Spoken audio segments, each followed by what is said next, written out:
पिछले कुछ दिनों का घटनाक्रम ये दिखाता है कि मोदी सरकार ऊपर से नीचे तक पूरी तरह से श्री रामचंद्र जी के घर में जिन्होंने चोरी करने की, डकैती करने का महापाप किया, उन्हें पूरी तरह से बचाने की कोशिश कर रही है।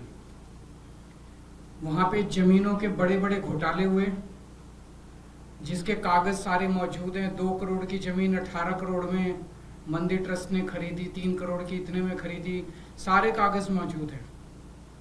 उसके बावजूद उस पर कोई जांच नहीं हो रही, कोई एफआईआर नहीं हो रही, किसी को गिरफ्तार नहीं किया जा रहा। वहाँ पे कंस्ट्रक्शन के निर्माण में किन कंपनियों को ठेके दिए गए, खुले आरोप लग रहे हैं। उनके इंजीनियर कह रहे हैं कंस्ट्रक्शन के कि 40% कमीशन मांगा जाता था, उसकी कोई जांच नहीं हो रही। इतने बड़े स्तर के ऊपर चढ़ावे की चोरी हुई, सीसीटीवी कैमरे के अंदर इतने सारे इंसिडेंट्स आए, उसकी कोई जांच नहीं हो रही। 8 छोटे छोटे लोगों को बस पकड़ के जेल में डाल दिया और उस बाकी सब बड़े बड़े लोगों को बचाने की कोशिश की जा रही है। ऐसे में अब जनता को आवाज उठानी पड़ेगी, प्रभु की शरण में जाना होगा। तो इस इतवार को 11:30 बजे रोहिणी में हम लोग सुंदरकांड का पाठ करेंगे। मेरा सभी श्रद्धालुओं से, राम भक्तों से निवेदन है कि सब लोग ज्यादा से ज्यादा संख्या में पहुंचे वहां पे। एड्रेस है JMD टेंट, जापानी पार्क, सेक्टर 10, रोहिणी। सबको पता है, काफ़ी फेमस जगह है जापानी park, sector 10, Rohini, JMD tent. यहाँ पे ज़्यादा से ज़्यादा संख्या में पहुँचे। 11:30 बजे सुंदरकांड का पाठ होगा और वहाँ से भगवान का आशीर्वाद लेके, हनुमान जी का आशीर्वाद लेके एक सिग्नेचर कैंपेन शुरू किया जाएगा देश भर में, दिल्ली में भी और अन्य राज्यों में जहाँ जहाँ आम आदमी पार्टी के वॉलंटियर्स हैं। और केवल ये आम आदमी पार्टी का नहीं है, जहाँ जहाँ राम भक्त हैं, श्रद्धालु हैं, जो जो इस पूरे घटनाक्रम से पीड़ित हैं, वो सब लोग ये सिग्नेचर कैंपेन करेंगे। सिग्नेचर कैंपेन में ये चिट्ठी है एक नागरिक की, आम नागरिक की, प्रधानमंत्री मोदी जी के नाम। चिट्ठी मैं आपको पढ़ के सुना देता हूँ। आदरणीय प्रधानमंत्री जी, श्री राम मंदिर में हुई चढ़ावा चोरी ने, ये एक नागरिक अपने प्रधानमंत्री को लिख रहा है जिस पे वो साइन करेगा। श्री राम मंदिर में हुई चढ़ावा चोरी ने मुझे अंदर तक झकझोर दिया है। करोड़ों श्रद्धालुओं ने अपनी छोटी बड़ी बचत से श्री राम मंदिर के निर्माण में योगदान दिया था। कई लोगों ने तो अपनी पूरी जिंदगी की जमा पूंजी दे दी। अधिकांश लोगों ने रसीद तक नहीं मांगी। सबने सोचा ये तो भगवान का घर है, यहाँ हिसाब क्या मांगना। आज उस विश्वास को भारी ठेस पहुंची है। श्री राम मंदिर से संबंधित हर कार्य प्रधानमंत्री जी आपने आगे बढ़ चढ़ के किए।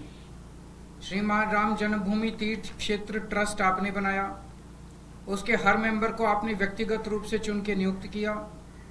ये सभी ट्रस्ट के मेंबर आपके बेहद करीबी माने जाते हैं। अब जब इतने बड़े स्तर पर बेईमानी हुई तो आपकी चुप्पी से मैं आहत हूं। 2021 के पहले से ही ट्रस्ट में जमीनों के घोटाले, निर्माण कार्यों में 40% तक की कमीशनखोरी और अब इतने बड़े पैमाने पर चढ़ावा चोरी, ये सभी खबरें पिछले कई वर्षों से लगातार प्रमुखता से मीडिया में आ रही हैं। मुझे लगता रहा कि यह सब मोदी जी के संज्ञान में तो होगा ही और मोदी जी किसी भी दोषी को नहीं छोड़ेंगे, लेकिन पिछले कुछ दिनों के घटनाक्रम ने मेरे विश्वास को धक्का पहुंचाया। ऐसा लग रहा है कि भगवान के दोषियों को सजा दिलवाने की बजाय बचाने की कोशिश की जा रही है। ऐसा लगता है कि SIT और FIR मात्र लोगों की आंखों में धूल झोंकने और मामले को दफा करने की कोशिशें हैं। 8 छोटे छोटे कर्मचारियों को पकड़ा गया है और बड़े लोगों को बचाने की कोशिश की जा रही है। प्रधानमंत्री जी, ऐसा प्लीज मत कीजिए। भगवान राम के मंदिर से चोरी करने वाले दोषियों को सरेआम फांसी दी जानी चाहिए। उन्हें बचाना महापाप है। मैं आपको ये पत्र बहुत उम्मीद से लिख रहा हूं। ये लेटर साइन किए जाएंगे, घर घर भी जाएंगे और हर जगह बहुत सारे जैसे दिल्ली में हजारों की संख्या में हनुमान चालीसा के पाठ जगह जगह रखे जाएंगे, जिसमें हनुमान चालीसा पढ़ेंगे लोग, हनुमान जी की और रामचंद्र जी की आरती गाएंगे, और उसके बाद सब लोग बड़ी श्रद्धा से इस लेटर के ऊपर साइन करेंगे। ये सब लेटर लिख के उसके बाद प्रधानमंत्री जी को भेजे जाएंगे।